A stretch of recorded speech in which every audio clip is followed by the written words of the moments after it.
ভালোবাসার মানুষের বাড়িতে গেছিলাম বিয়ার প্রস্তাব নিয়ে, তার বাড়ির মানুষ না কইরা দিছে। তখন চিন্তা করলাম যে ভালোবাসার মানুষটারে নিয়ে পালায়া যাব, যেই কথা সেই কাজ। রেল স্টেশনে ঘন্টার পর ঘন্টা তার জন্য ওয়েট করতেছি। সে তো আসছে, সে ছিল আরেক স্টেশনে আর আমি ছিলাম আরেক স্টেশনে। বন্ধুর কাছ থেকে কয়দিন পরে শুনতে পারলাম ওই দিন সে ঠিকই আসছিল, কিন্তু স্বামীর হাত ধইরা চলে গেছে। আমি বোকার মতো ওয়েট করতে থাকলাম। তারপর অনেক বছর পর তার সাথে আমার দেখা হয় কোনো একটা শপিং মলে।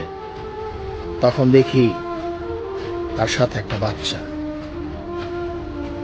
আর আমরা ছেলেরা কষ্ট পায়া, যন্ত্রণা পায়া, আঘাত পায়া, হয়তো কেউ নেশাখোর হয়ে যায়, হয়তো কেউ খারাপ হয়ে যায়, হয়তো কেউ জীবনের বাঁচার আশাই ছেড়ে দেয়।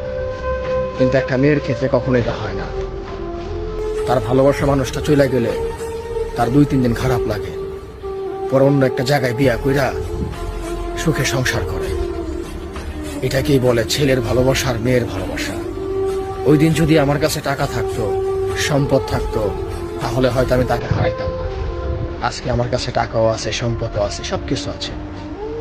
ইচ্ছা করলে আমি সবকিছু করতে পারি, কিন্তু ওই মানুষটাকে আমি ফিরে পাবো না। ভালোবাসেন, ভিতর থেকে কখনো ভালোবাসেন না, কারণ আমি কেউ জানি না যারা ভালোবাসি তারা পাবো কিনা। আর না পাওয়ার যন্ত্রটা যে কতটুক যে পায় না, এই জানে। ভালো থাকবেন।